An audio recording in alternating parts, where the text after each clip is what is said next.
Hello and welcome to today's IEEE Authorship and Open Access Symposium, in which we'll discuss tips and best practices to help you get published, as well as review the many open access options now available from IEEE.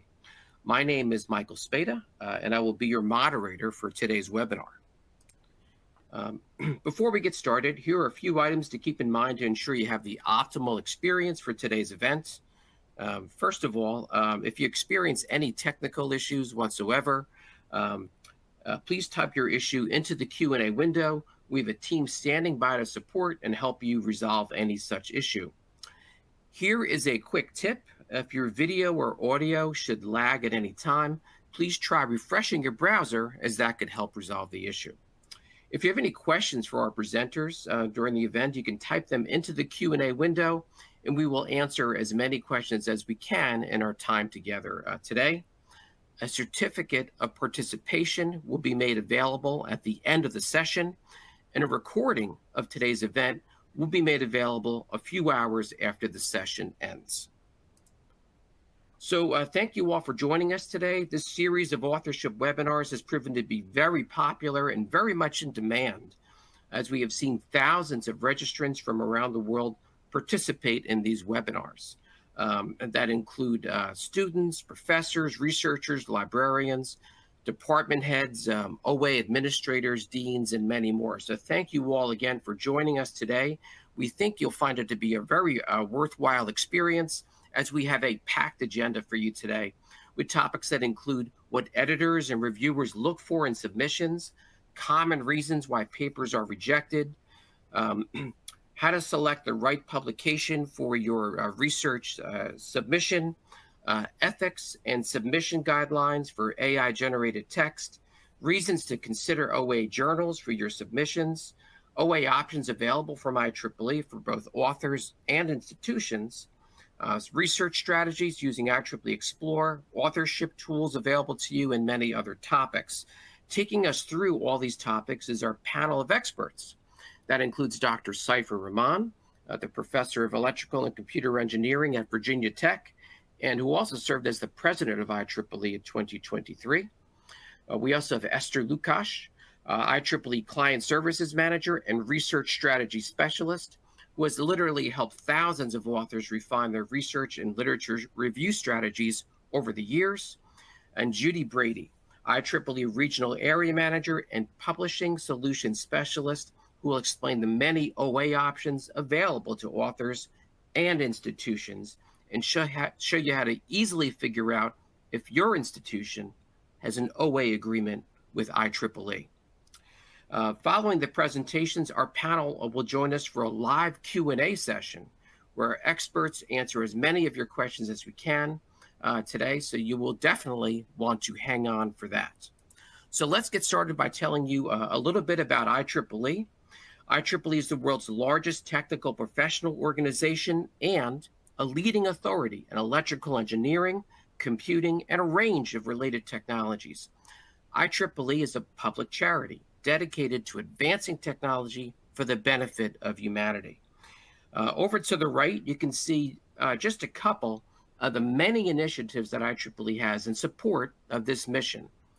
The IEEE Smart Village Initiative brings sustainable energy to off-grid communities, serving more than 70,000 people in villages in Cameroon, Haiti, Nigeria, Kenya, South Sudan, the Himalayas, India, and more. You can find out more about that at smartvillage.ieee.org. IEEE also has initiatives to take action to help combat climate change, working with the global technical community to help develop solutions. IEEE has also developed a climate change collection of articles on IEEE Explore with more than 30,000 articles and growing. And that covers such topics as climate change contributors, climate change impact and prevention and mitigation, as well as alternative energy sources. Our keynote speaker today, Professor Rahman, was instrumental in launching and supporting both of these initiatives at IEEE. In fact, last year, Professor Rahman represented IEEE in several sessions at the UN Climate Change Conference called COP29 that was held in Azerbaijan and also at the IEEE ITU Symposium on Achieving Climate Resilience that was held in Geneva. So anyway, you can find out more and find out how you can get involved at climate.change@ieee.org, and you can also see a link in the resources section of your modules. So these are just a couple of examples of the IEEE mission in action that's reflected in really all of our core areas of activity. As a membership organization with over 480,000 members worldwide, as a conference organizer with over 2,000 conferences held annually, as a standards development organization with well-known and popular standards such as the 802.11 Wi-Fi standards, ARC Flash, Smart Grid, blockchain, and even standards on AI and ethics. And of course, we're a publisher of leading journals, conferences, standards, ebooks, and e-learning. All that information is made available in the IEEE Explore digital library, which is more than 6 million total documents, has more than 24 million downloads from users every month, and over 8 million unique users each month. Of course, IEEE Explore plays a vital role in fulfilling our mission to drive global innovation through the sharing of knowledge. And that mission helps guide the IEEE publication strategy and goals, as IEEE strives to support all authors and readers globally. That means being able to offer any author a publication venue that's compliant with their circumstances, regardless of their funding status, the publishing mandates they have in place, or where in the world they may work. So IEEE provides authors with a choice to publish in a traditional journal or in a fully open access journal. IEEE continues to provide more options and choices to support the work and needs of all authors and researchers with the growing OA program. So to help authors gain maximum exposure for their work, IEEE offers many options in OA publishing, all designed to meet the varying needs of our authors. We have over 180 hybrid journals and magazines spanning a wide range of technology fields. These titles offer both OA publishing options as well as traditional subscription-based publishing options for authors that may not have access to APC funding. We also offer more than 30 fully open access topical journals and more new titles coming in 2025. We also have a multidisciplinary open access journal called IEEE Access. That's IEEE's largest OA journal with approximately 80,000 articles published since 2013. It's a highly cited journal in a range of fields with a rapid but still rigorous peer review process of 4 to 6 weeks. So with all these options available, IEEE has published over 130,000 open access articles in IEEE Explore. And of course, all of IEEE's OA solutions follow our established publishing guidelines and principles of peer review to ensure quality. They are compliant with funder mandates.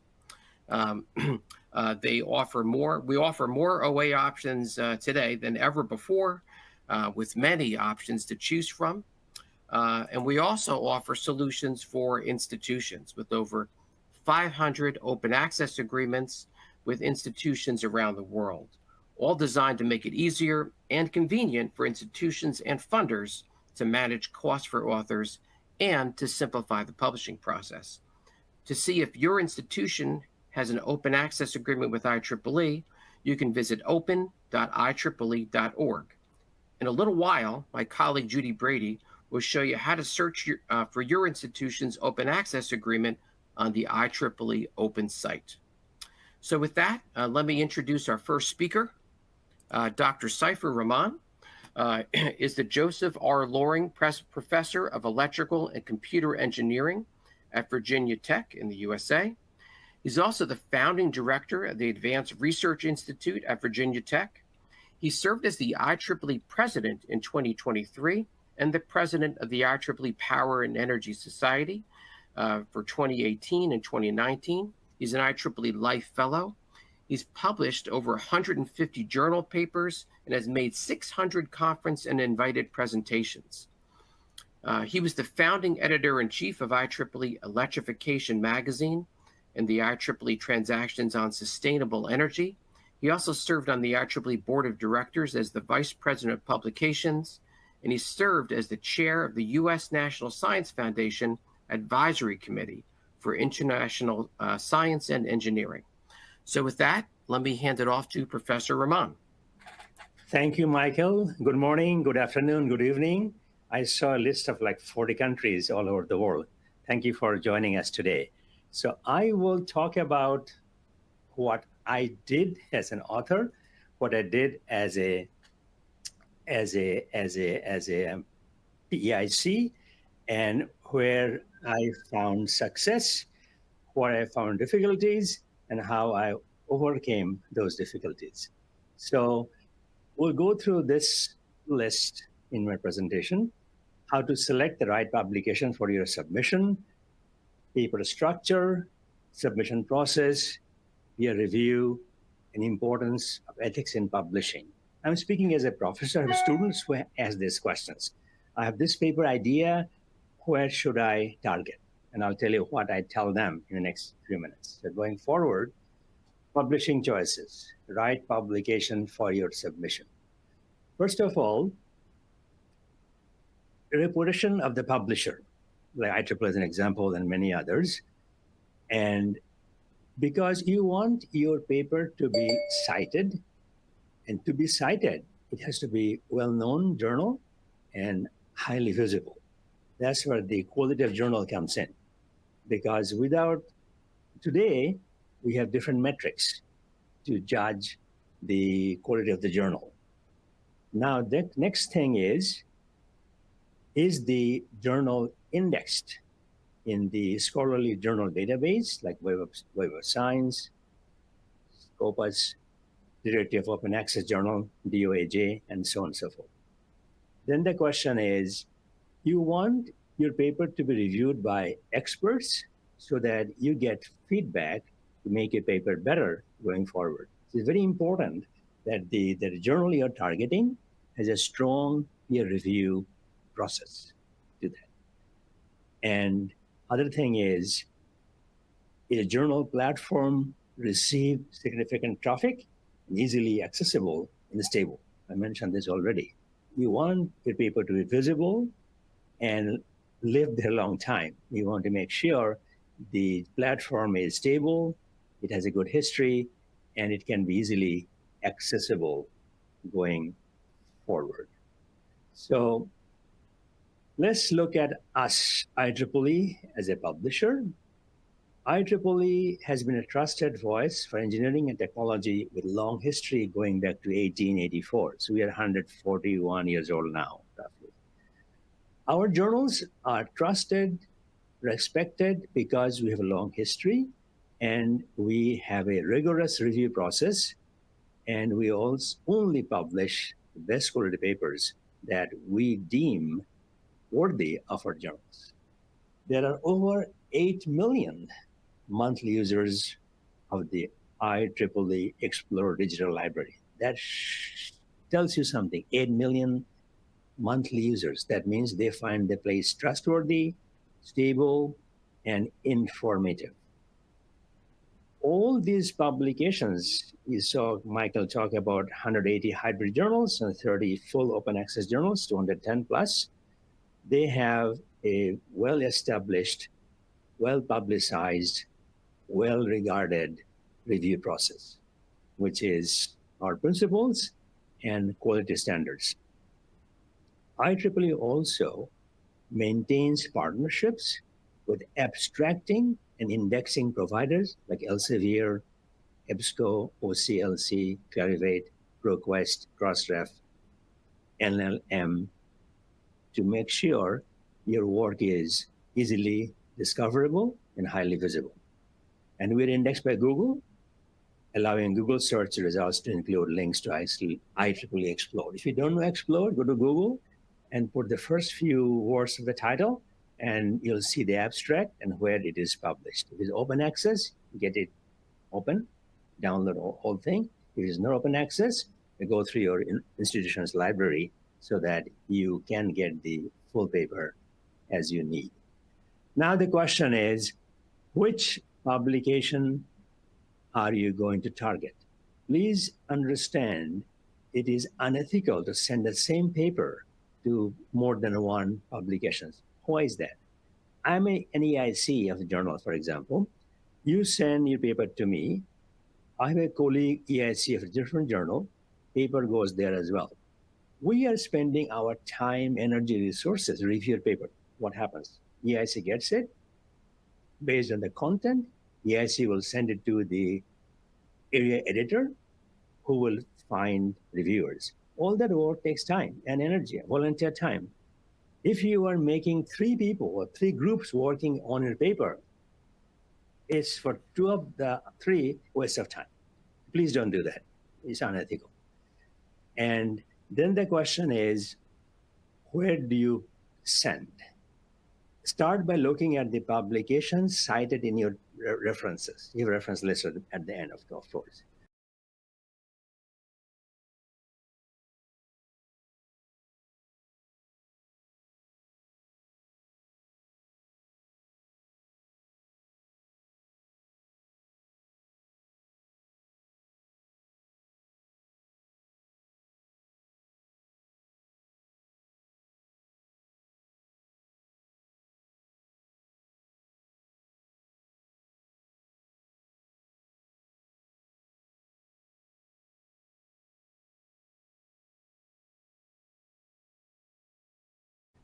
Then you read the aims and the scope of your potential targets, because you may think this is paper that you have written is relevant to journal XYZ, but once you go to their scope and aims, you might find they are more narrowly focused and your paper may not match. So that is very important, scope.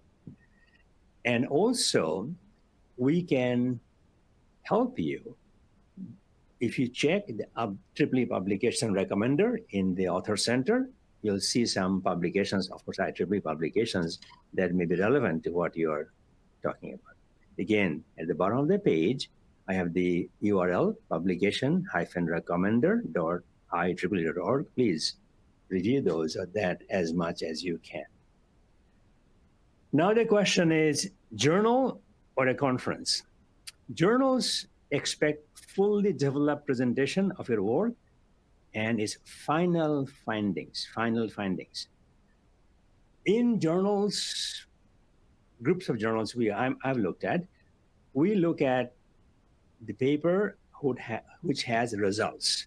Now, I did this theoretical work, I run some experiments, the results. So typically, the journal editors look at results in your paper. If you're just talking about multiple ideas, it's not a journal paper. Also, we discourage review papers, where you say, I reviewed 50 papers, and these are the summaries of what they're saying. We don't need that anymore. You can go to Google, now AI, and get the same answer. So review papers are not welcome. Except, I said, unless it's a review paper must be not just reviews of what has been done, something new that you can add to this. So this is a very important distinction. Not just review the literature, and you can do that, but then you must say, this is what needs to be done, and we are doing this. This is done mostly for conference papers. And in journal paper, clear conclusions are made and supported by data. Again, data must be there to support your conclusion. That's a paper sent to a journal. A conference paper is many cases update of your research, because journal papers take, except some open access cases, almost a year or so from the time you submit to the time it is published fully, because of the review process and corrections to be made.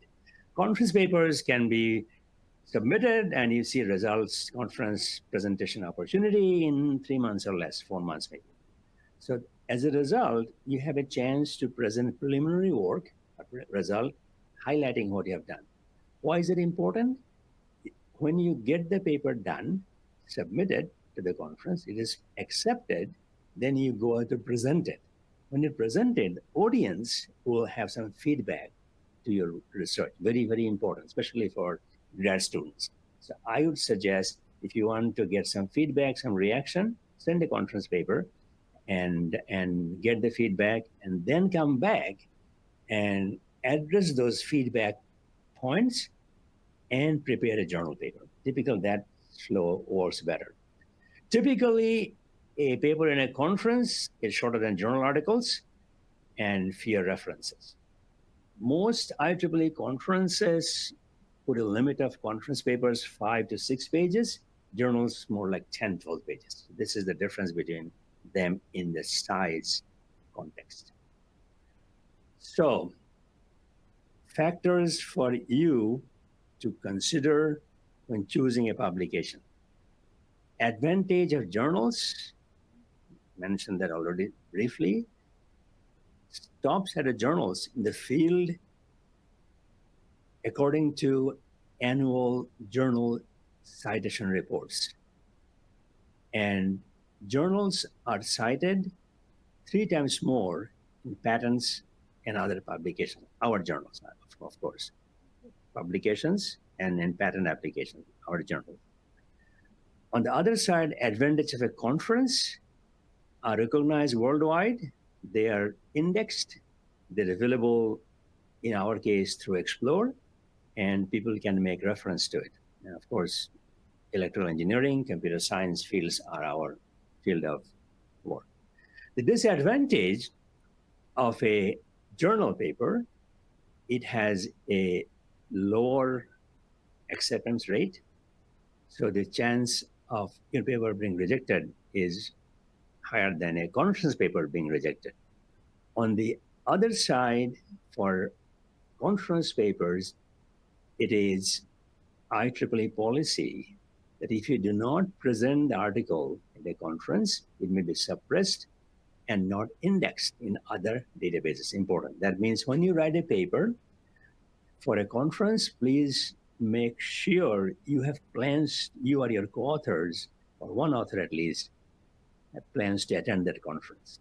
If you are not presented, it will not be part of Explore and not indexed. Very important. So please make sure you understand that issue, that you will attend, one of you will attend that conference. Okay. Journals or conferences. How do you find the right publication or conference for your paper? Well, for the journal, we have, as you have seen, 230 periodicals covering many areas, and you have to understand who reads it, what they publish, what articles are they looking for. This is how I'm summarizing what you just said already, right? What articles, the scope of the journal, and you look at the references, what kind of papers they publish, and who are the reviewers and readers for these journal papers. Conference is very specific. A conference on, I don't know, AI applications in healthcare, for example. So your research has to be relevant to that conference scope, and you will make sure, I said that already, you or one of your authors will be available to present. This is very important. Otherwise, you make the wrong choice. So, why open access? As you have seen, IEEE has more than 30 technically focused gold, fully open access. Gold means the author pays, you don't pay to read. And over 180 hybrid journals. That means the journal publishes both kinds. Now, people ask me this question: is it easier to? You get a better chance to get accepted in a journal if you say I'll pay?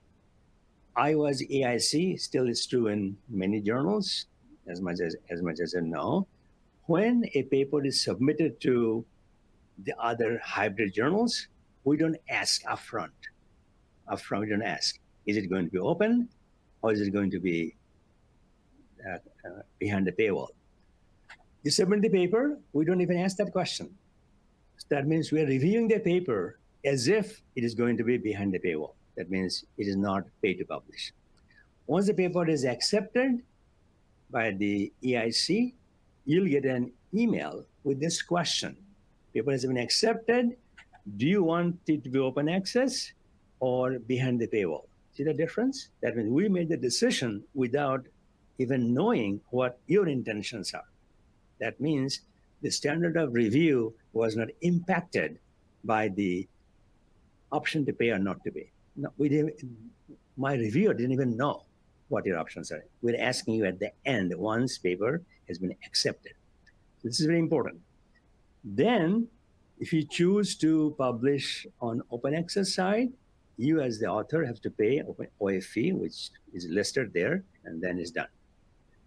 Now, sometimes you have, for some reason, interested to see your paper be visible to many, many people, then you may choose to go open access.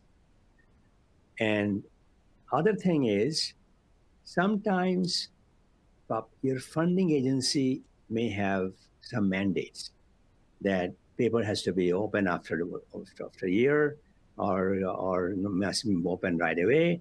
Those issues you can discuss when you get that option going forward. Please make sure it's not just writing a paper, getting accepted.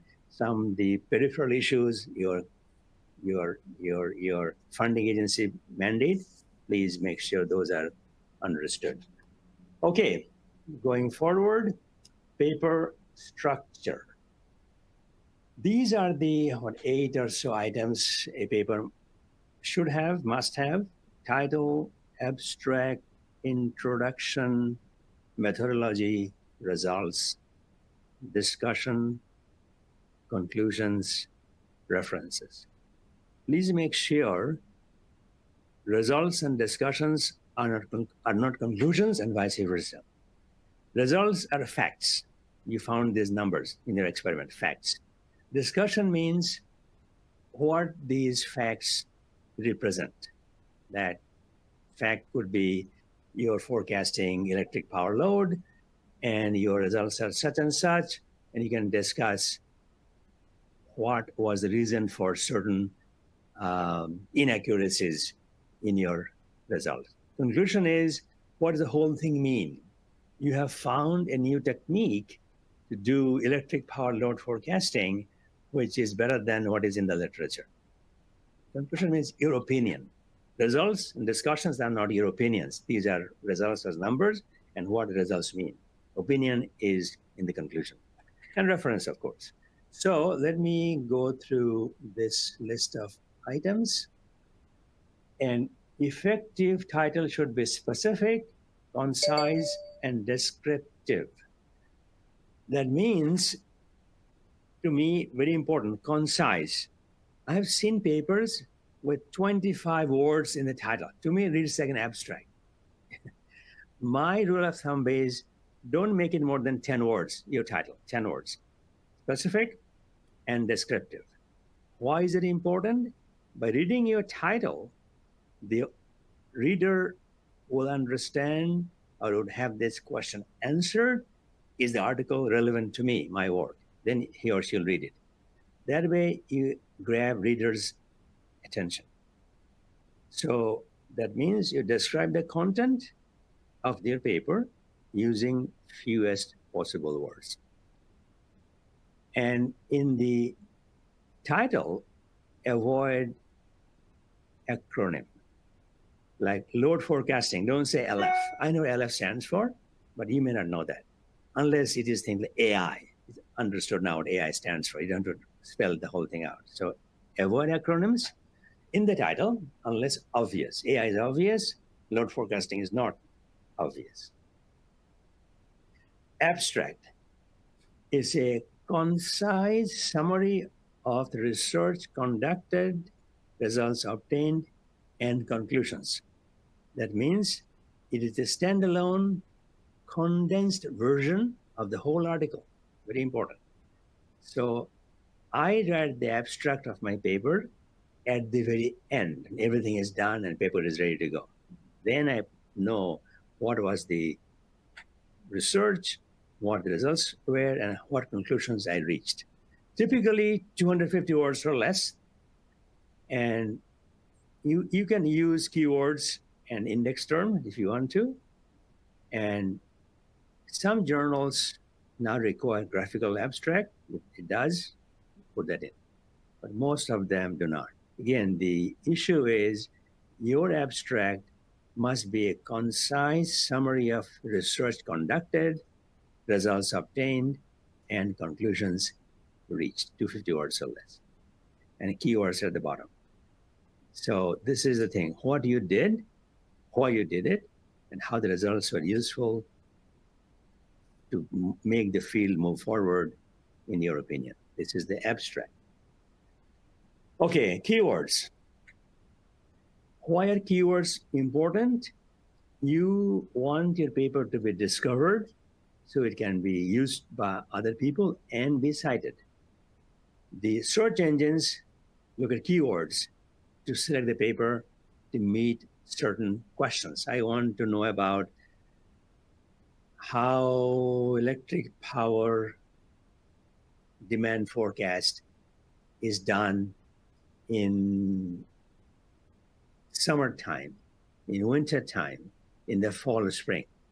So if your paper is there, you want it to be discovered, make sure you put keywords which bring out those issues so that in the search engines, you find your paper quickly. So this is important. And of course, one suggestion, bullet number 4, check out keywords other papers in your area have used before. So those become well-known keywords and have more visibility. So this is the keyword issue, and keywords must reflect the title and the abstract that we have been talking about.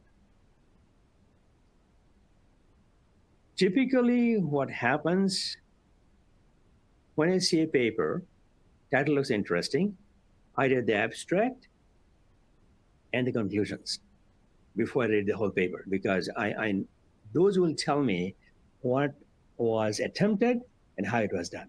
Then I can spend the time to read the whole paper. So this is important, so especially if you're a grad student doing literature search, reviewing 100+ papers for your thesis definition. So introduction, important. It is a description of the problem you researched, and it has to move step by step, 4 steps. Generally known information about the topic,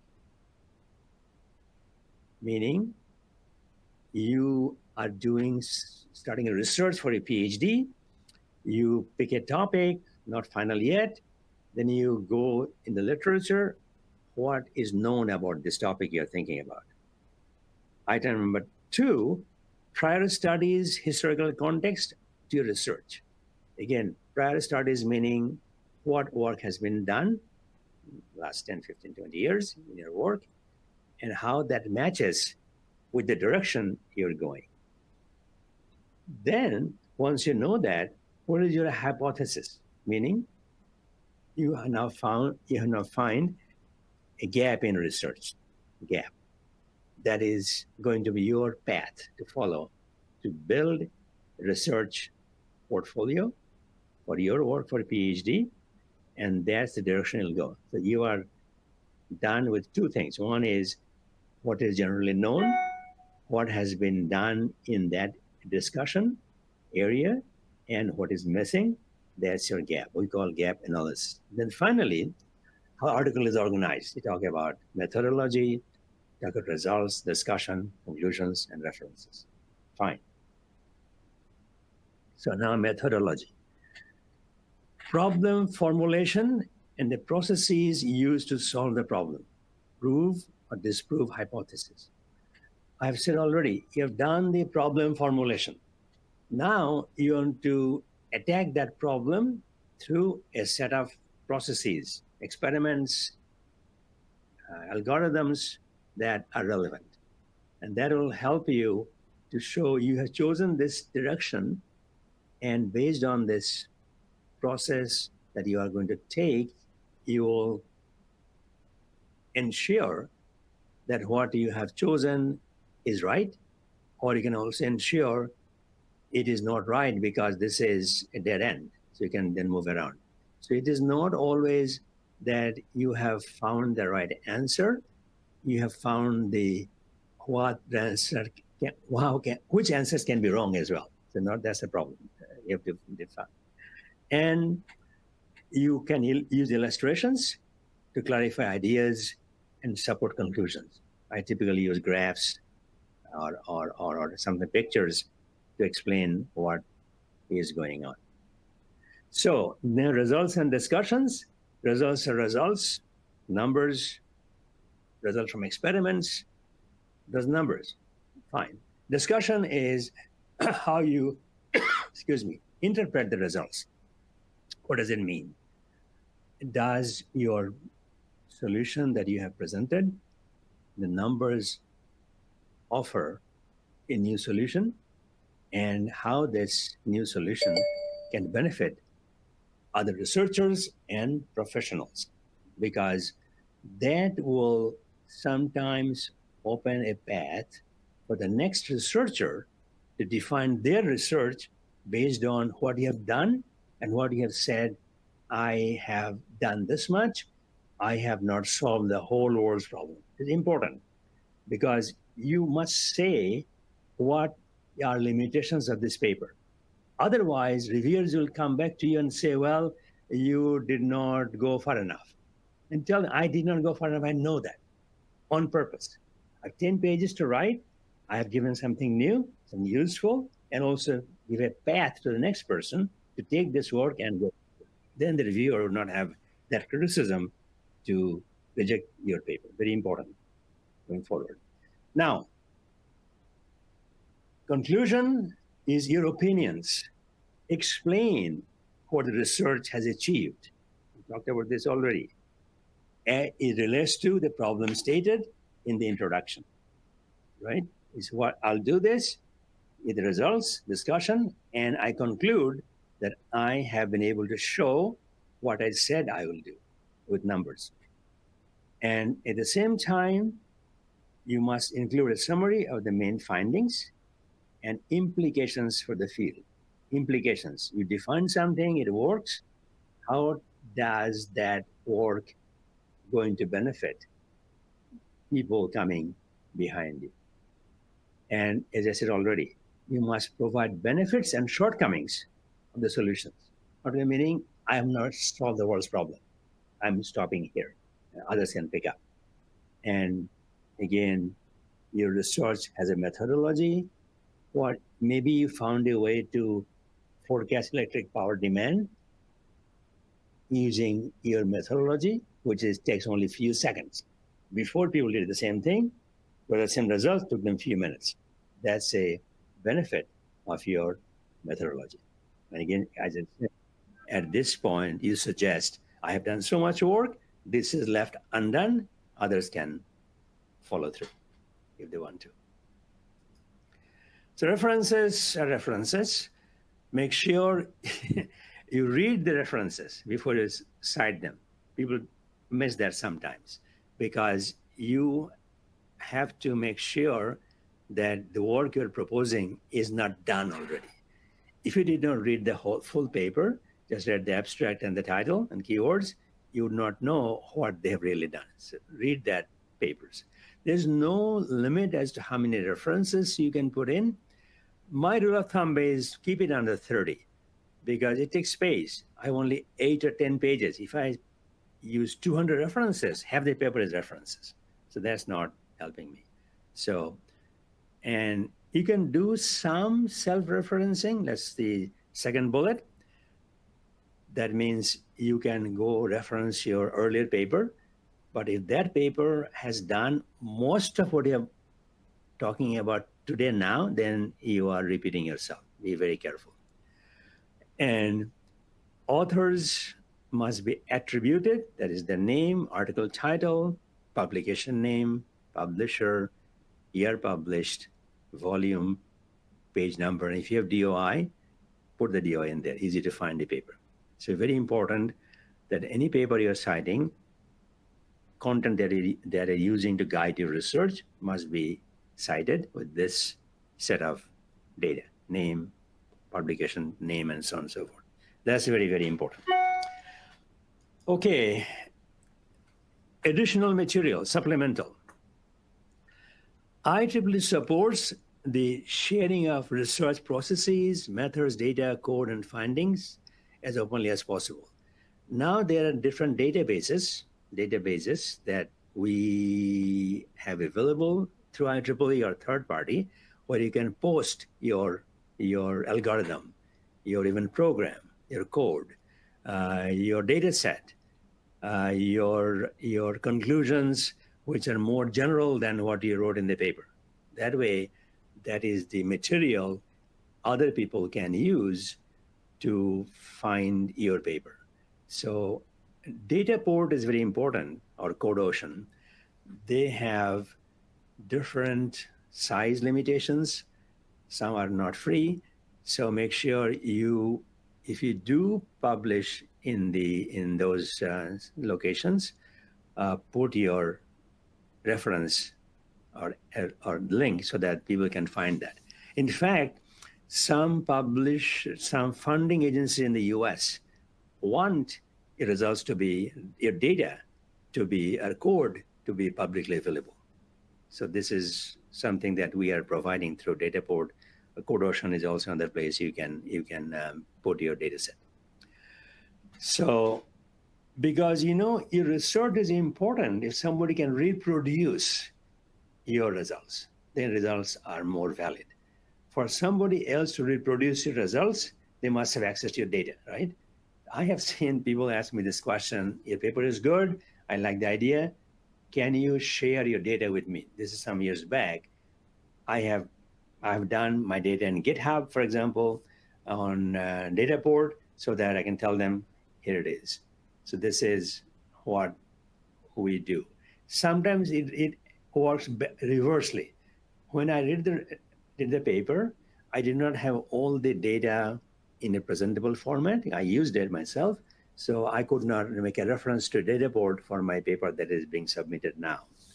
So then I would have the paper data set available in Dataport and make a reference there, what paper used this data set to get those results I have published. So submissions, process, and peer review. Let's keep on going. I mentioned this something already. Peer review is vital to public research. The reviewers look for, by the way, IEEE policy is at least 2 independent researchers will review the paper, and their comments will be reviewed by the editor or associate editor of the journal. And then the editor makes a reference to the editor-in-chief who communicates with you. The editor-in-chief is known. His or her name and email address on the publication site for the journal is already there. Reviewers, editors are not known, blind review. So you don't know who they are, they know who you are, but EIC is your point of contact. So typically, and it's already here, the peer reviewers will contribute to the editor's decision to decide on the paper. Sometimes you get a revision request, not accepted as is. I prefer that, in fact, frankly speaking, than acceptance as is. Because if I get reviewers' comments, that gives me a chance to improve my paper. Maybe I did the experiment and stopped short of something. Reviewer points that out. I go back, redo the experiment, add more data, and my paper is more valuable, and I am more happy, and paper gets more citations. That's the reason I prefer papers which come back to me with at least 1 revision. So with a checklist, for example, these 4 bullets here. You make sure that you are lining up your paper in the way they expect it to be. For example, make sure you look at the publication's requirements and your article must meet all requirements. For example, requirement is journal says no more than 10 pages. You send a 15-page paper. It got rejected automatically. It's beyond our ability to publish. Agree on who will serve as the article's corresponding author. You have 4 authors of this paper, co-authors, and only one person who will submit the paper, and list somebody from the list of 4 as a corresponding author, because the editor-in-chief, when they want to get back to, they know whom to get back to, not all 4 of you. So, and that cannot be changed midstream, meaning until the paper has been fully decided upon, then you can change, not before that. And make sure all the necessary files, you know that IEEE, you have graphics on one file, you got a HTML version, you got tables, appendices, make sure all this stuff is there. Very important, ORCID ID. ORCID ID is a unique 16-digit identifier to distinguish you from other researchers and connects your publication record. The many names which are very common. So if you just say John Smith, it's not enough. John Smith has a unique ORCID ID that will be the final listing for your paper. So IEEE Author Center.org has a list of checklists I would suggest you look at carefully. So very important. From the other side, you are the author.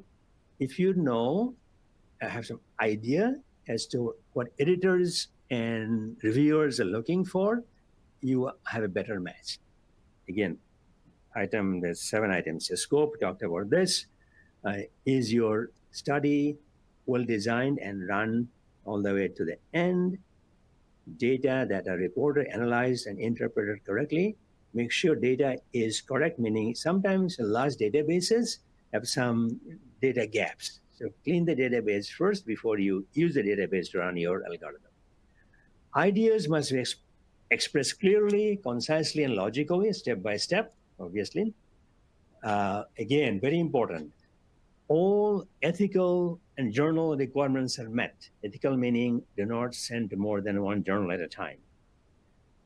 Very important for reviewers to be able to see right away that is this paper he or she is reviewing from the author has made significant contribution to the field.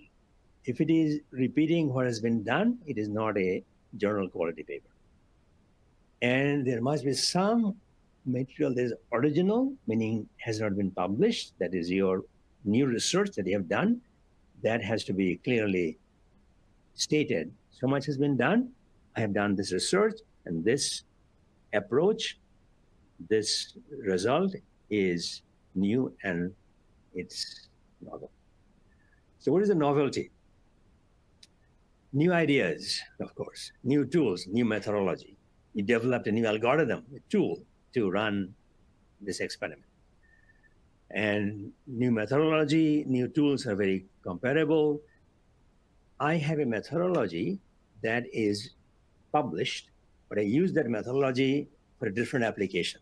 Like I said, AI applications in determining the sensor usability.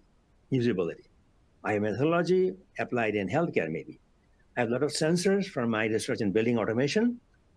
If I can have a new application in that methodology to use the sensor data for a more better meaning, then that methodology use is valid. And sometimes you're doing research in multiple areas, maybe partly healthcare, partly scientific approach for sensor integration, and partly the sensor data itself. So let's move on. So what are the reviewers focusing on in the reviews? They want to make sure your content is appropriate, of course, scope and level, clearly written, original material is very important. If the reviewer has difficulty understanding what you're saying, then most likely you get rejected, or they'll give you some comments which you think are not right, but that is not what you meant, but the reviewer didn't get what you said. So do not use a lot of words, because concise, to the point. Your methodology must be sound, meaning it is not something made up and it was only your case. And we said before, illustrations, tables, graph must support the text. They must be connected. And again, references are current and not current always. I have a paper I published in 1989, so 30-some years ago. Even today, it gets referenced. So sometimes you may have to go back many years to get the right reference for your paper that you're writing. So what are the reasons for papers getting rejected? Obviously, not a good fit for the publication. Sometimes it gets rejected with a review. I've seen that happening. Come to me in EIC, I see the content and the scope is not aligning with my journal's scope. Well, admin reject is not even reviewed. It happens. Sometimes there are flaws, results are not conclusive, or you have made an interpretation of the numbers. Reviewer says it is not right. I am looking at the numbers, which to me makes different meaning. And research is fraud. That means you made things up. That's not really bad. Poorly written, not well structured. Part of the paper that you're writing now has been previously published. You can use some ideas, some text from your own paper, but not half the paper cannot be the old paper. And in the journal paper, it must address significant problem. It will advance the research going forward. And the second last bullet, paper does not make a strong enough case to convince reviewers. Again, all the items before, not well written, inconclusive conclusions, the ideas are not well structured, that will be rejected. So correct but no practical impact, like simulation only papers are there. If you just do simulation, it's not enough. You can do simulation for some database, but you must use that simulated data to reach a conclusion. Again, work in the area of cybersecurity, you may not have all the data that you want to use. You can use some simulated database and say simulated and show your methodology using the database can identify cybersecurity risks in your business. So that's where we are going. I'm almost done. When responding to a peer reviewer, I'm going to read the whole thing. Peer reviews are very specific.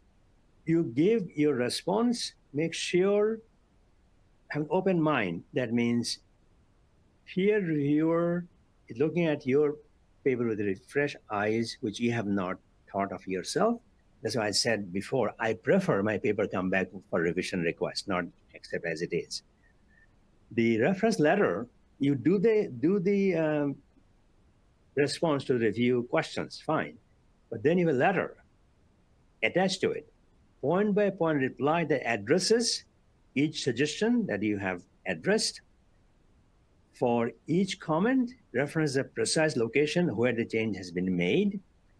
And again, respond in full sentences and paragraph, not one word reply, yes, it is done. So respectful, tactful, and appropriate. You can also go to the bottom of the page for the link where more information is available. So ethics in Hello, Professor. This Yes. is Michael. So sorry to interrupt. I just wanted to chime in. All is fine. It's going very smoothly. Just wanted to reassure the audience. We're getting many questions in the chat regarding your presentation, and I just wanted to let everyone know that we will address as many questions as we can in the Q&A segment. So please hang on for that. We are on schedule, and the next presentation is scheduled to begin in approximately 5 minutes. Thank you, Professor. Thank you, Monica. Thank you. Appreciate it. In the past, we talked plagiarism. That means you are copying other people's work. You can reference to other people's work, maybe use one or two sentences, paraphrase it, and make the reference, but not just copy paragraph by paragraph. So we now have tools to find out whether you are lifting content from other people, and that is a reason for paper being rejected. Many things are happening. The authorship people sell their names. You didn't write the paper, but somebody wants you to be a co-author because you're very well known, and your paper goes through. So this is very important. People miss that idea sometimes. People don't do that. Plagiarism, again, I said briefly, you have to understand you are not allowed to cut and paste. You can make references and paraphrase their work, and you will cite them. And do not cut and paste figures and tables. That's a no-no. Do not do that. Use of AI. This is very important. You can use AI to get some concept clearly understood in your own mind first. And if you are using some content from the AI generated results, you must inform that this paper has AI generated content. Next slide is an example. How do you acknowledge the AI generated text? Right here. This is a wording here. Author acknowledge use of AI-based tools such as ChatGPT for assistance in editing, grammar enhancement, and spelling checks during the manuscript preparation. Say that. This is at the bottom. In fact, we have a box when you submit the paper, where you check that box to say, this is where I got some help from. So again, for peer review, reviewers conducting peer reviews may not share information from an article with AI platforms to get a review done. Do not put the paper's keywords and findings and ask ChatGPT to write the review for you. That is totally unethical. Please do not do that.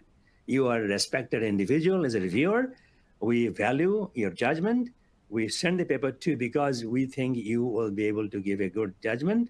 And if you are not able to review, say no. You're overloaded. But do not have AI do the review for you. Please don't do that. So again, we talked about this before. We do not allow duplicate submissions. We may not know that, but it's your ethical standard should prevent you or stop you from doing this, because as I said in the beginning, 3 people, 3 journals, we are working, all 3 of us, for a paper. Only one of them will be able to publish it. Please don't do that. So ethics, again, repeating, duplication, redundancies, and multiple submissions are not allowed. Please do be generous in citing other people's work, which you are using in your paper. So I know it's challenging, but again, rejection is not a final answer. Get the rejection letter, you look at it, what has been done. Typically, you don't resubmit, but if you think the rejection was done without a lot of things being misunderstood, you rewrite and explain to the EIC why you are resubmitting, so that feedback is important. So thank you very much. My time is up, and I'll stop here. And at the end of the other 2 presentations, we'll come back with Q&A. Thank you for your attention. Appreciate it. Thank you very much. Bye-bye. Thank you so much, Professor Rahman, for that excellent presentation. I see many questions in the chat, and we will try to address as many of them as possible. With that, let me hand it off to our next speaker, Esther Lukash, who will talk to us about research strategies and tools for authors. Esther? Thank you very much. So first of all, which is actually a first part before you submit any paper to a journal, you have to conduct literature review. This is important when you're writing in preparation for your PhD or in submission for to one of our journals and conferences. So you have to know what has been published in your field. And the best way to do this, to do literature review in IEEE Explore Digital Library, of course, including also other digital libraries relevant in your field. One important tip, and I think this is probably the most time-saving feature in IEEE Explore, is when you create an IEEE Explore user account, you can automate searching. So you have to conduct this literature review or save several searches, save searches on other names. The system takes over this work. So with the setting up the personal account and saving a search saves you a lot of time, and you will only get notifications when there is a new paper published in IEEE Explore Digital Library, which fits your research criteria exactly according to your searched keywords, according to the keywords you entered and the operators. So our recommendation is to first start broad with your keywords, with your search, and to have the widest range of possible results. And then you can also limit your search later by adding additional keywords. So when you enter keywords into the search box in IEEE Explore, these terms will automatically search with the AND operator between them. So basically you enter the terms, all terms will be searched separately, but you can also use double quotation marks to search the exact phrase. And you can use operators directly into search box, the Boolean operators and, or, and not. And we have also two different proximity operators to set the distance, the maximum distance between the search terms, and they have to be capitalized. You have to be written in with capital letters. So here is an example for a broader search. I was searching by default in the metadata and combined different concepts on retriever augmented generation or GenAI. And I have a result list, and I can sort or resort this result list based on most influential papers. So which papers were cited most from my result list? It's easily done if you select the most cited by paper sorting. This is using the citations based on Crossref data. And you see here is a paper from 2018. This something probably you definitely need to check out because it has been already cited several times. And another tip, and this is relatively new feature in IEEE Explore, is the image search. When you are searching, and this functionality is available when your institution has a subscription to the package called IEEE Electronic Library or IEL. So this functionality is available only for those who have this institutional subscription. So you can perform image search basically when you toggle from the document list to the images list on the left-hand side, you see. And in this result list, you see images, presented images, figures, charts, flow charts, etc., from journal articles and conference papers, sorted by relevance. And you can see basically, instead of the papers, you can see here images. And the search is run in the index terms or of the images. You are searching within the captions of the images, etc. So this is a different way to identify relevant articles based on a search in the images or figures or flowcharts included in the article. So this is an example. I hover over the image. I see which title. In this case, this is a conference paper. This image was is included. And then you click on the title, or you click on show in context, and you can see this figure. So this is a different way of identifying relevant results, methodologies, by searching in keywords in the articles, but you can also search within the index terms or the index related to images. And then you can refine also the result list. You can refine it to see first only journals, magazines. Early access articles are magazine or journals articles which are published online, but they are not yet published in a whole issue, but they are the latest published online available and citable articles in IEEE Explore. And to see maybe the last couple of years, I would always limit it by date to see maybe the last 3 years. And now to other supplemental items. And this could be when you publish your paper in IEEE Explore, or even if you publish maybe a conference paper already, you can publish code or data sets later. And especially with this connection between the code and the journal article based on the DOI number, the digital object identifier of your journal article, will help you, can help you to get more citations later to the article if you share code or data sets or other supplemental materials. And this is an example, how would you identify those articles where code or data has been published. So you select under supplemental items the code facet, and you can see now all the articles where code has been shared, and you see this little icon, code available, and this is how it would be represented in the HTML version of the article. So basically you can run or execute these codes directly from CodeOcean via a widget in IEEE Explore, and you can edit the code depending on the license it was published,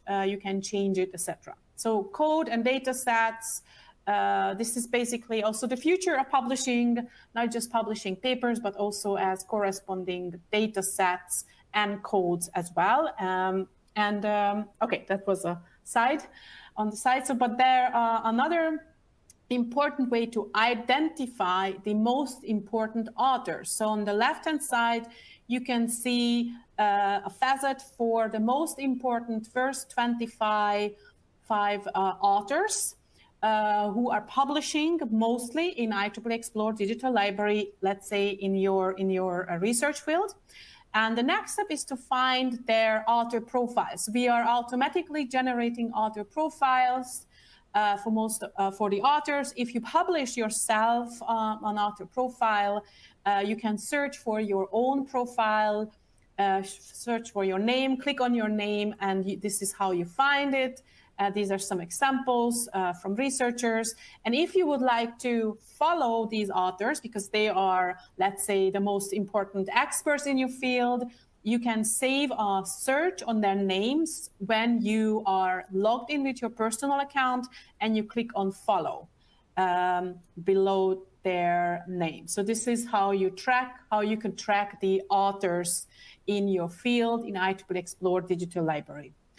On the left-hand side, there's also another interesting facet, the publication topics facet, where you can basically identify the most important technical terms most frequently used in your result list. So you can, sometimes you will identify very similar technical terms. Sometimes you will discover terms which you never heard of, or if they are very new.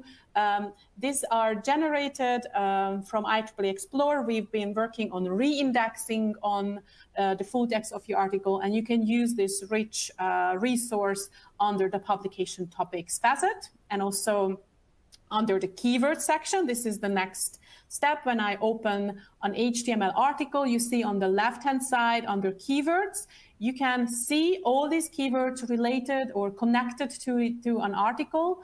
There are different type of keywords. The author-provided keywords are also a great resource or source when you when you are looking for synonyms or technical terms to combine in your next searches. The index terms facet, index terms list is the list of the newly indexed terms we've been working on. So this is a great source for you to find relevant keywords. And another tip, always look into the conclusion and future work section of the papers. Of course, you should always cite and read the articles you are planning to cite. And this section is helpful because you can find ideas where the authors are following on with their work, or maybe you could follow on with research work. So this is a really great resource on looking into new topics or following on research fields of your colleagues. So conclusion, sometimes this section is called future work, or very often it's included basically in the conclusion section of the paper. And to identify the title of the articles, or maybe if there was a special issue, you can find this information usually under the abstract. So you can identify this way one of the journals or potential journals where you could submit your article. It is really important before submitting to the journal to carefully read the aim and scope information of the target journal where you are planning to submit. This is very often mentioned by editors. Of course, also the guidelines, the submission guidelines. Very often authors are not reading the author guidelines. They miss information, for example, if the journal is accepting review articles.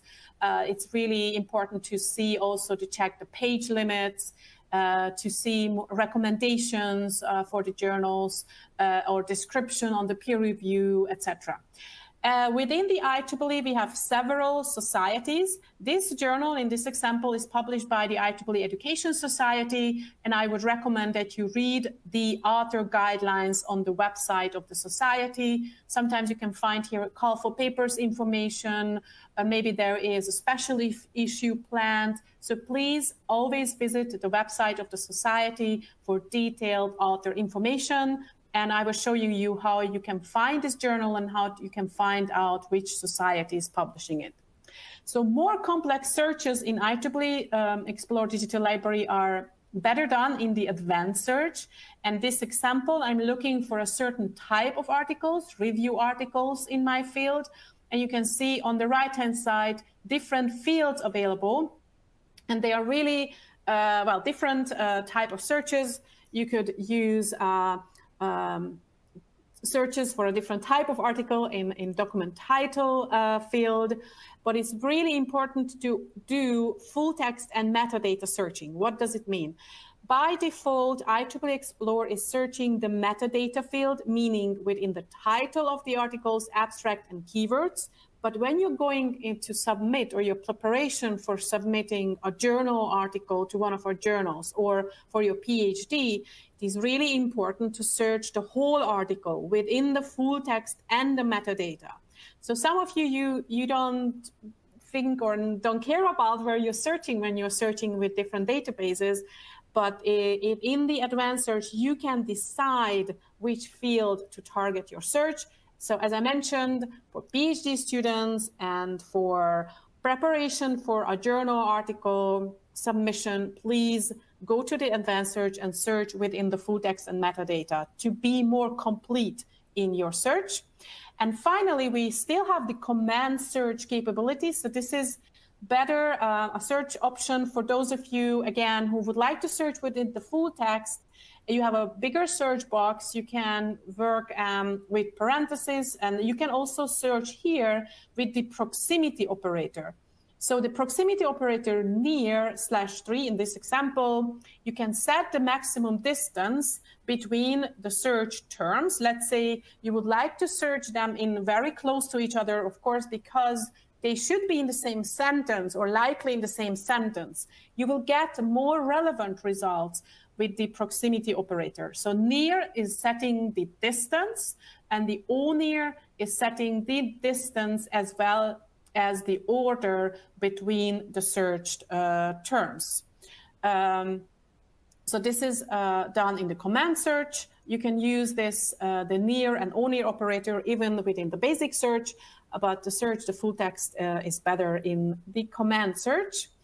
And what is, of course, really important to keep track of this literature. So many of you are probably using different citation manager programs. Some of them are freely available. What I mentioned, the setting a search alert in IEEE Explore Digital Library is best done when you are logged in with your personal account, and you can set a search alert from the result list. To set citation alerts. So let's say there is an important article you would like to follow. You can set a citation alert to be informed when someone else is citing this article. Or you could basically do this citation alert for your own articles to be informed if someone is citing your article. So this is possible when you are logged in with your personal user account. And for those of you who would like to search with a longer search query, you can use the search history. You can implement the search history. The search history recording is working when you are logged in with the personal account in IEEE Explore. You have enabled under preferences the search history recording, and you can combine several search queries from your previous searches. So I would recommend, for example, if you have a very long search query with several concepts, a lot of synonyms, to break down your search into pieces and combine them better from the search history to avoid some mistakes in the index. So the search history recording works only when you are logged in with your personal account and you have switched on search history recording. And references and citations, you can select these directly from the result list. There are different export functionalities in different formats. In literature citation manager programs, you use sometimes your university library is subscribing to some of them.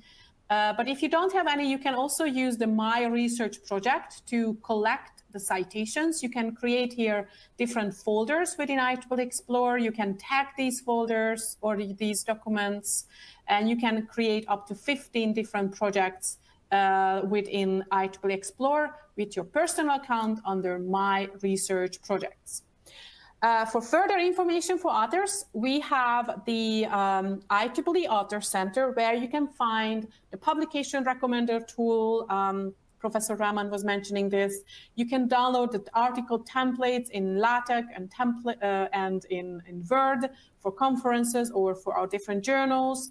We have an upgraded and updated reference preparation assistant tool here available as well. You will also find video tutorials, short video tutorials on writing, on citing, etc. So this is your major author website for many different questions you might have on publishing. And this is just a screenshot as a reminder from the publication recommender. This recommender tool recommends you periodicals as well as conferences. And you can see if the journal offers open access option, if the journal is hybrid or fully open access. You can see the journal impact factor as well in the second column. And on the last column, you can see how long it approximately takes between submission and publication time in IEEE Explore Digital Library. So don't forget to visit the IEEE Author Center.ieee.org. Thank you for your attention. Thanks so much for that presentation, Esther. That was excellent. I see a number of questions for you as well in the chat, and we will get to those in just a little bit. With that, let me hand it off to our next presenter, Judy Brady, who will speak to us about publishing options and resources. Judy? Hello, thank you, Michael, and the other presenters. I'm really pleased to be presenting to you. In the interest of time, I'm going to move pretty quickly. My responsibility is for institutional agreements allowing universities and corporations and governments to provide access to IEEE Explore for their institution, as well as publishing solutions for authors through their institution.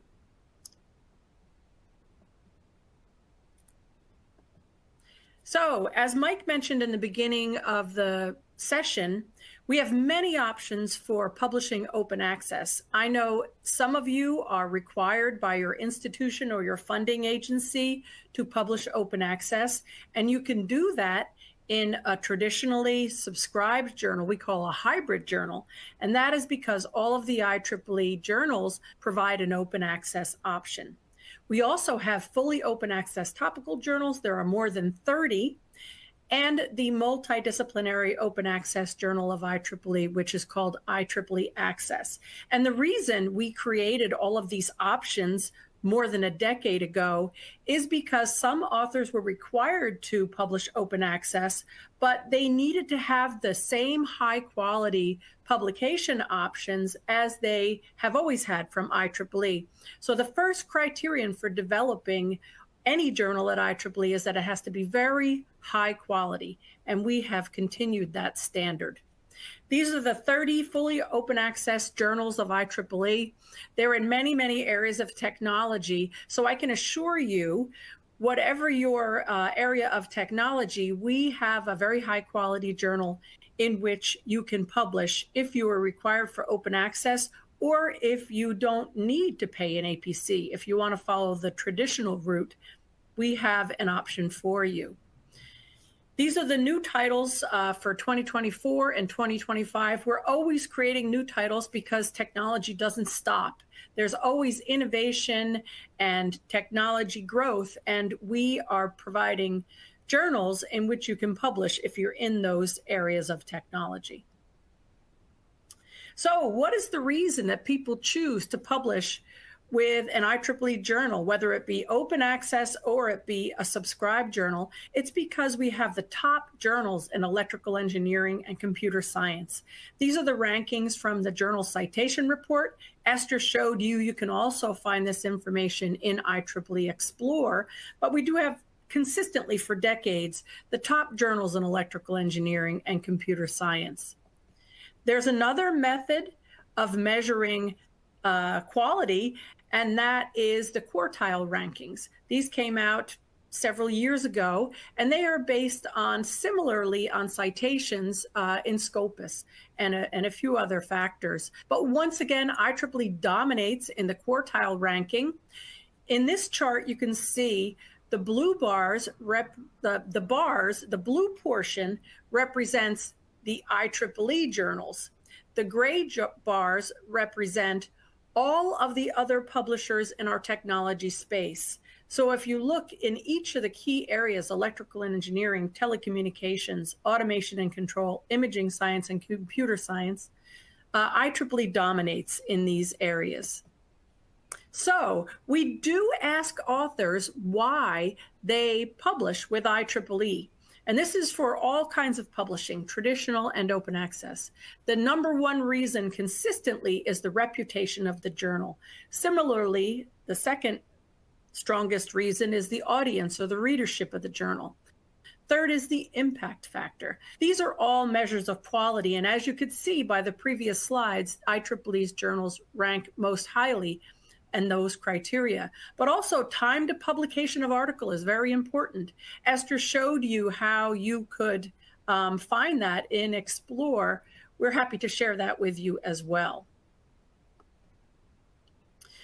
Another question we asked authors is, if you are publishing open access, what's the motivation to do so? The number one reason, by a long shot, is for the purposes of open science.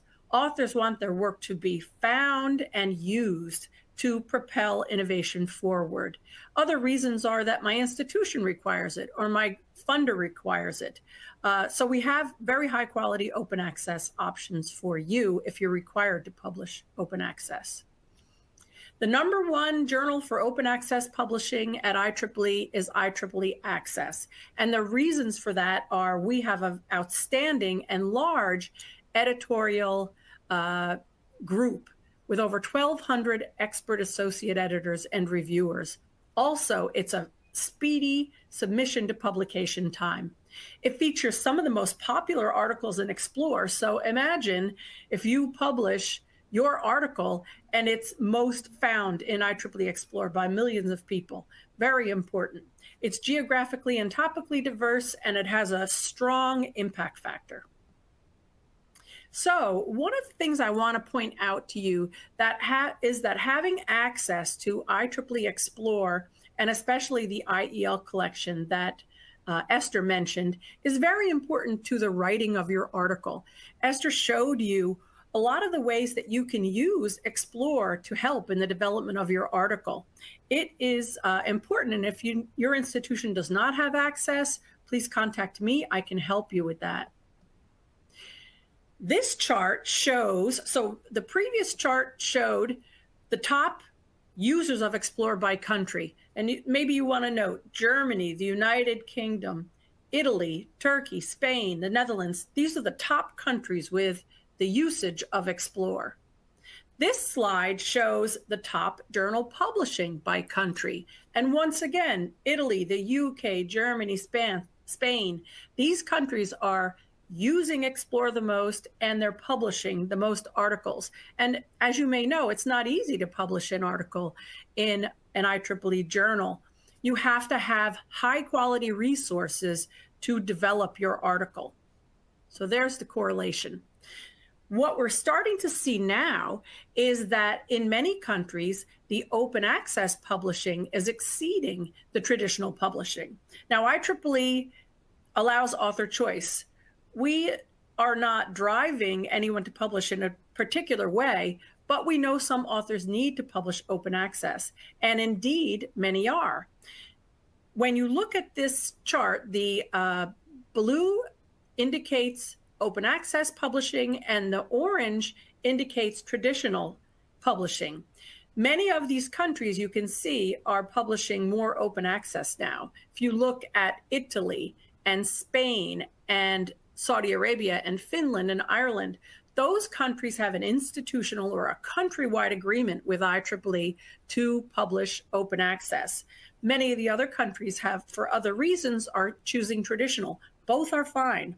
The publications are very high quality, but we want to help you if you have a need to publish open access, and you can contact me about that. This is a snapshot of where we have agreements across the globe. The dark blue indicates where we have institutional agreements, and the light blue indicates where authors are publishing open access, primarily because they're funded to do so. And this chart is filling in more and more blue all the time.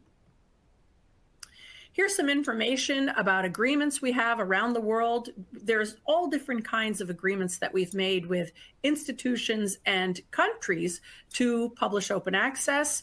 A couple of examples are our agreement in Spain. We have an agreement in Finland for many years. We have an agreement in Ireland for many years. And we've just signed a new agreement with the country of Brazil for open access. Now, you may be wondering, do I have an agreement, or does my country or institution have an agreement? I can show you how to find out. The URL open.ieee.org has a lot of great information about publishing open access. But very specifically, if you want to find out if your institution has an agreement, you can go to the drop down for authors, and you can click on Find Your Institution's Open Access Agreement. In this case, we have just typed in the country of Italy.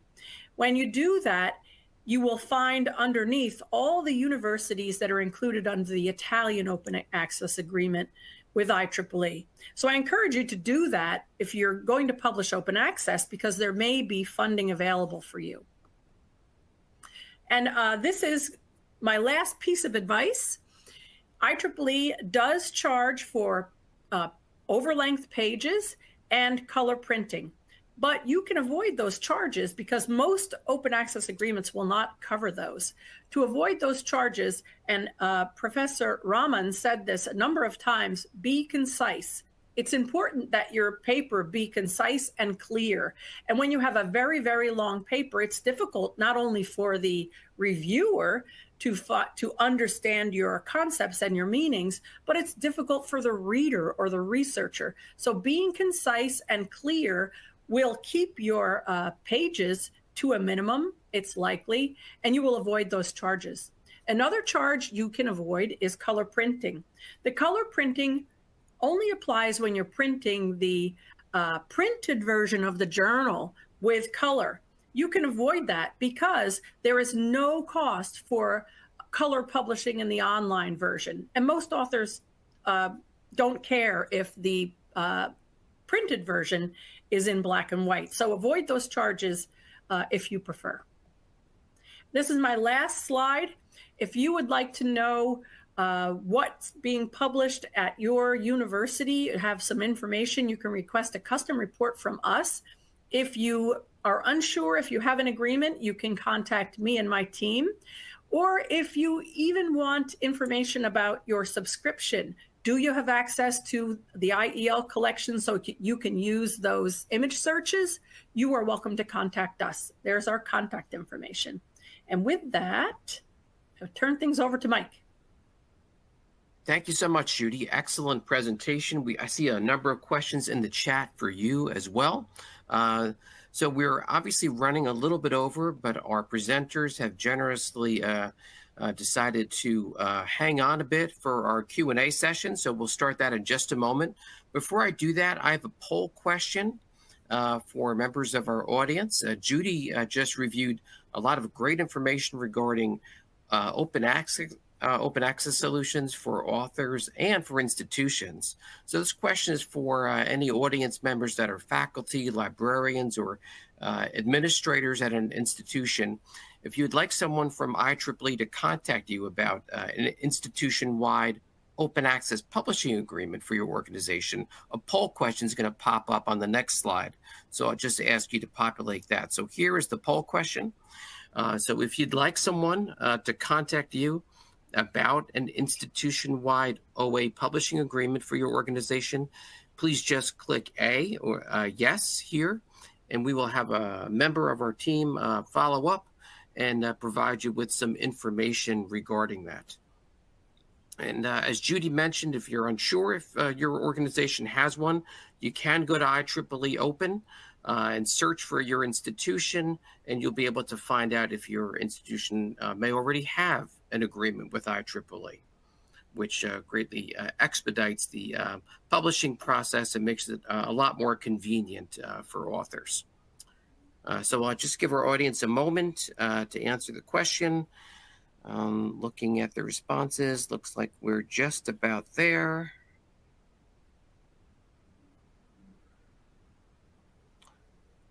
Okay, I'm going to move us ahead to our Q&A. And we're going to start with some questions that I see in our chat here for Professor Rahman. We'll start with Professor Rahman in case he has to actually go to a class in a little bit. So I have some questions here for him. Professor Rahman, here's a question from a member of our audience today. This is I guess a faculty from an institution who says, I want to guide my students in avoiding common mistakes to increase their chances of getting published. Based on your experience, what's the most common mistake you see made by new authors when submitting to a publication? Not one, multiple. First problem I see them did not do enough review finding the right journal. I step in myself. I tell them, you do it first. I'm not telling you what to do. And then come within 3 or 4 choices. Then rank those. My first, second, third, 4 choices. That's first thing. Second is sometimes they don't follow, as Judy said, the instructions for their journal. The paper, one big thing is the paper size, big paper page limit. And then they have not reviewed enough papers from their journal so that this is relevant to their work. Those are the 3 main ones that I caution my students to be paying attention to. Thank you. Thank you, Professor Rahman. Don't go anywhere. I have another question for you. You had spoken earlier about how editors look for novelty in submissions. So when evaluating an article, can you please elaborate on what editors look for and how they define novel when evaluating a paper? Yeah, this is done at the level of the reviewer as much as not at the editor's level. Editor's job is to find the right reviewers, literally. Reviewers do the heavy duty work. So reviewers are experts in this field. That's why they got the paper to review. They know the field very well, and they would know what has been done in your field already. So novelty is, you are an author, you're a student maybe, you have the responsibility to find novelty. How you do that is through literature search, very important. That's why I suggest extensive literature review by the student or their colleagues to find the gap in the work that you are presenting, which is new and different. To me, another word is new and different than what is already in the literature. So this is the way I would define novelty and how to find novelty. New and different based on what has been already published. Thank you. Thank you, Professor. Here's another one for you. How would one become a peer reviewer for a publication? That's a good point. First of all, IEEE journals. You go to journal authorship or submission site, there's space in boxes where you can request to be a reviewer, and they'll ask for your short short description, what you do, area of research you're interested in, and your email address and a name primarily. That becomes a part of the database which reviewers consult when they want to be discovered. So editors will go to that list, find the reviewer list, and pick people.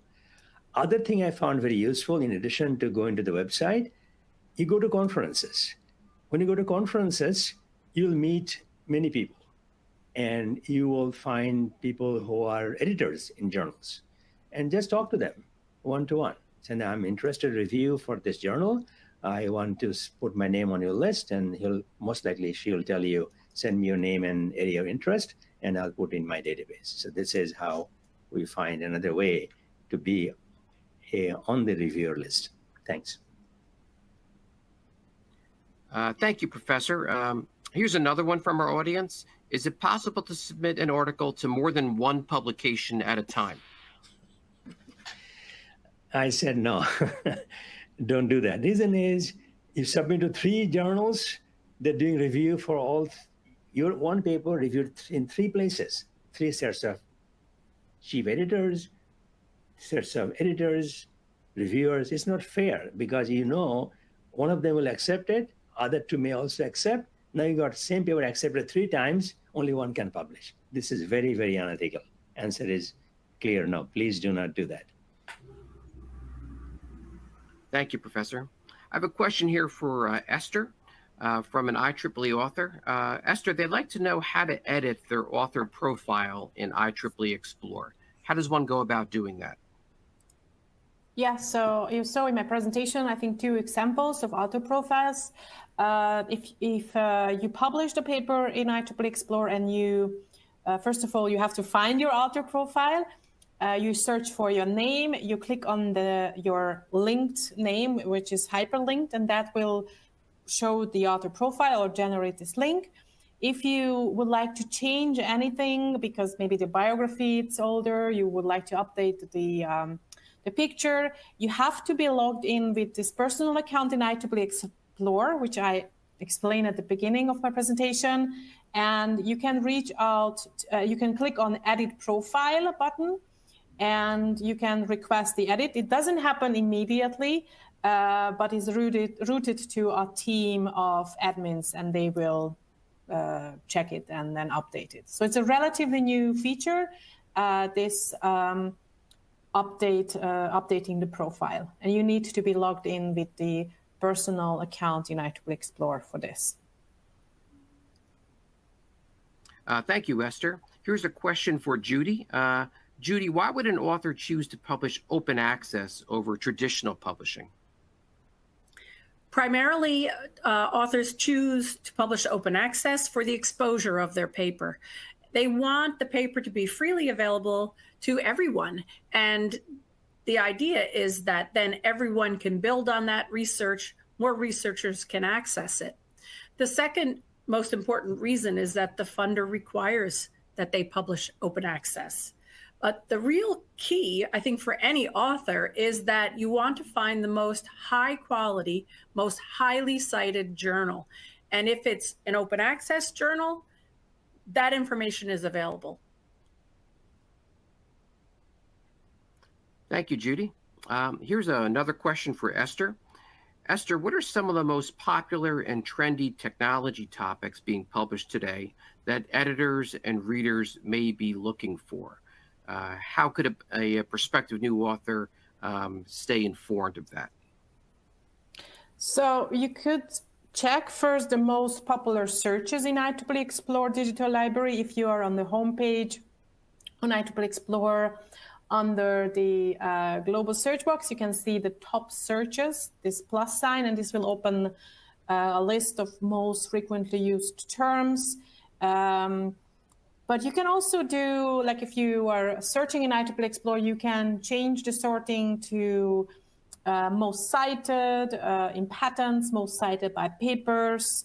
You can find also the call for paper information if you search in IEEE Explore for call for papers, filtered by this year maybe.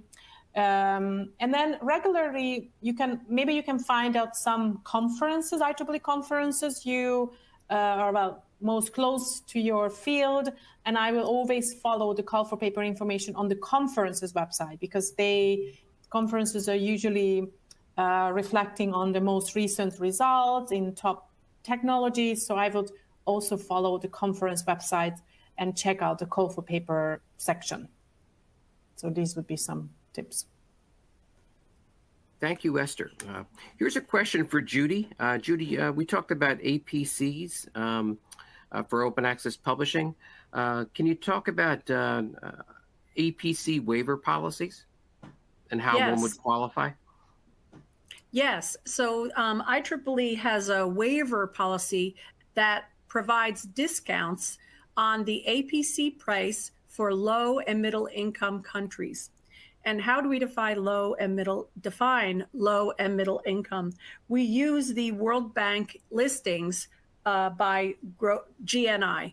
So based on the income level per capita of a country, we are providing discounts on the APCs. And to find out if your country is eligible for these discounts, you can go to open.ieee.org and you can find that waiver program. And I believe we have a link in the resources here. Michael, is that correct? Correct, Judy. Okay, great. Thank you. Okay, thank you, Judy. Another question for Esther. What advice do you have for early career researchers to increase their visibility of their work? So as a new author, are there any tips you can offer to help ensure a newly published work gets noticed and read? So yeah, there are different ways. Well, first of all, social media is, of course, or being member of, LinkedIn, etc. It's important to be part of the community. You could engage there with experts in your field. And then when you have something published, you can share your article there with links, of course, to start a discussion. But even maybe before that, you could also publish an early version of your article on a preprint server like TechArchive. You could consider that as well as a promotion. And of course, after your paper has been published in IEEE Explore, you would also share the version of record, this finally peer-reviewed published work on IEEE Explore.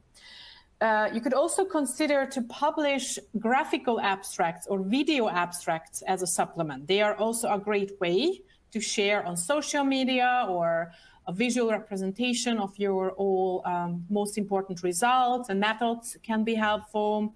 But even considering publishing your article open access, if the article is available freely, you might get more citations easier because it's accessible around the world to anyone else without subscription fee or pay-per-view fee.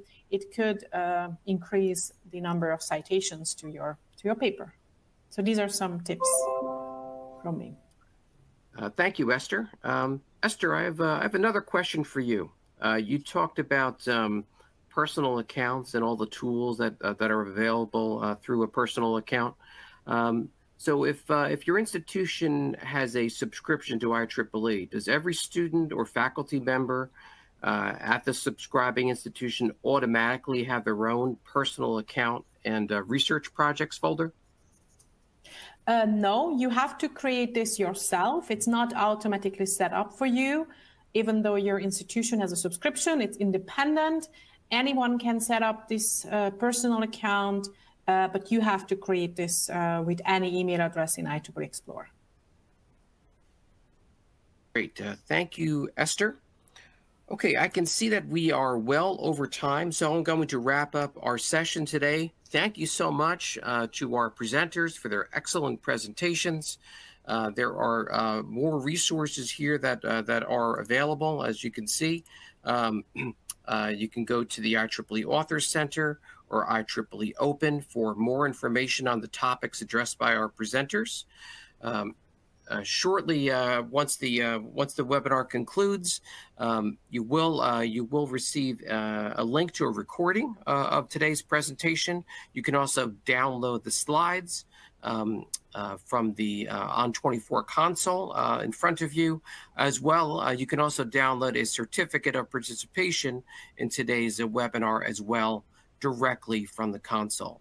So thank you so much for joining today, and I hope to see you at a future IEEE event.